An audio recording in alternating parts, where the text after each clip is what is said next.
The developer went bankrupt. Now the lien holders own your deposit. Ramesh drove past the construction site every day on his bus route. For 2 years, he watched it grow, floor by floor, his family's future rising in concrete and glass. Then one morning, the crane stopped moving, and the $104,000 his family had bled for over 3 years no longer legally belonged to them. Ramesh Patel was a Brampton Transit bus driver in Brampton, 41 years old, with a wife, 2 kids, and his elderly mother, all sharing a 2-bedroom rental. They had been outbid on resale homes again and again until a polished sales rep at a VIP event told them, in their own language, that pre-construction was how smart families got in before being priced out forever. Put a deposit down now. Lock tomorrow's home at today's price. It felt responsible. It felt safe. In 2021, they signed for a 2-bedroom unit in a 340-unit mid-rise near the Mount Pleasant Geo Station. Purchase price, $649,000. Deposit, $104,000. Paid in staged installments over 18 months. Each payment was a fresh sacrifice, a skipped vacation, a deferred car repair. His mother's pension quietly chipped in. Deepa, his wife, believed in it the most. She kept a folder on the kitchen counter with the floor plan inside, and on slow evenings she would sketch where the sofa would go, which wall the TV would hang on. She had already decided the kids would share the larger bedroom and split it down the middle. Their 9-year-old wanted the side with the window. One Sunday in mid-2023, Ramesh drove the family past the site. The building had reached the 8th floor. The kids counted the stories out loud and pointed near the top. Ours is up there. His mother took a photo to send to relatives in Gujarat. That evening, the future was concrete and certain. Then the small things started. The occupancy date slipped from fall 2024 to Q2 2025 in a one-line email. The project's Instagram went silent for 4 months. Someone in the buyer's WhatsApp group posted a photo of the crane that hadn't moved in weeks. One morning, Ramesh detoured past the site before his shift. The gates were chained shut. No workers. No trucks, no noise. Just wind moving a torn sheet of tarp against the scaffolding. The crane sat frozen against a gray sky. He stared at it for a long time, and a cold feeling settled in his chest that he couldn't yet name. A few weeks later, he made the mistake of driving the kids past it on the way back from cricket practice. His son looked up at the dead crane and asked, "Dad, why did they stop building our home?" Ramesh opened his mouth and realized he had no answer that a child could hold. He said the workers were taking a break. His son knew it wasn't true. They drove the rest of the way home in silence, and Ramesh gripped the wheel so the kids wouldn't see his hands shaking. There was a darker lesson circulating in the group by then. Another buyer, unable to close, had tried to walk away. The developer sued him for the shortfall plus punishing interest, threatening personal bankruptcy. The message landed on everyone. The contract is a cage we cannot leave. So Ramesh held on. He even sent another installment, believing patience would protect what he had paid. He was wrong about which direction the cage locked. He found out from the news.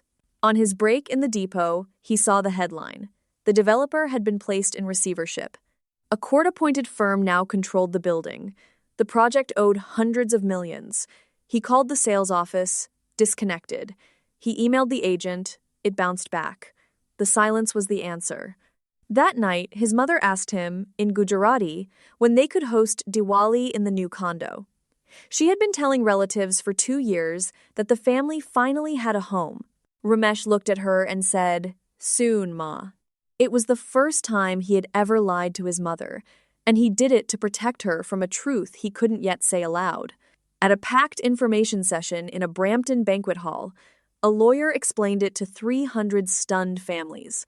The bank got paid first, then the receiver and court costs, then the unpaid trades. The buyer's deposits sat at the very back of the line as unsecured creditors. Then the lawyer said the sentence Ramesh would never forget. Legally, the lien holders have a stronger claim to your deposit than you do. In Ontario, Tarion protects a condo deposit only up to $60,000. Ramesh had paid $104,000. A statement arrived that he kept in a drawer because he couldn't bear to look at it. Deposit paid, $104,000. Estimated recovery, unknown. The truth no one told him when he signed those 80 pages was simple. If the buyer fails, the contract is ironclad. If the developer fails, the court can void it to make the math work for the lenders. The cage only ever locked in one direction. Then came the email that broke something in him. The building, under a new owner, would actually be completed. As a valued original purchaser, Ramesh was offered a 45-day window to buy back his own unit, the one the kids had pointed to from the car, for roughly $300,000 more than he had agreed to pay. The project wasn't dead. It just wasn't theirs anymore. The day he finally told Deepa there would be no condo, she didn't argue. She quietly took the folder off the kitchen counter, the one with the furniture sketches and the kids' bedroom plan, and put it in a cupboard where she wouldn't have to see it. She stopped mentioning the building entirely. His mother peeled the rendering of the rooftop terrace off the fridge and put it away, and the blank patch, where it had been, said everything no one in the family could. But Ramesh did not stay frozen. He joined the buyer's committee, hired an insolvency lawyer, and filed his Tarion claim immediately and correctly. He shifted his goal from getting the impossible condo back to recovering what he could and shielding his family from worse. 18 months later, the court approved a restructuring. He got his $60,000 back with token interest. The rest stayed tied up, with only a fraction ever likely to return. An institutional fund bought the building. They went back to renting. Older, more careful, years behind where they had hoped to be. But together, and not destroyed. The building eventually opened. Families moved in. Lights began appearing in the windows at night.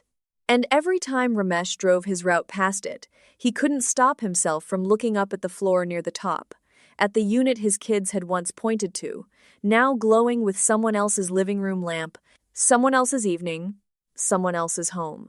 He became the man who now warns every young family in his community before they sign. "I thought the contract protected me," he tells them. "It protected everyone except me. The deposit you think is safe in trust is capped, exposed, and last in line. Before you sign 80 pages you won't read, understand what you actually are in that deal. You are not a homeowner. You are an unsecured lender funding someone else's risk. And if it goes wrong, the law was never written to save you."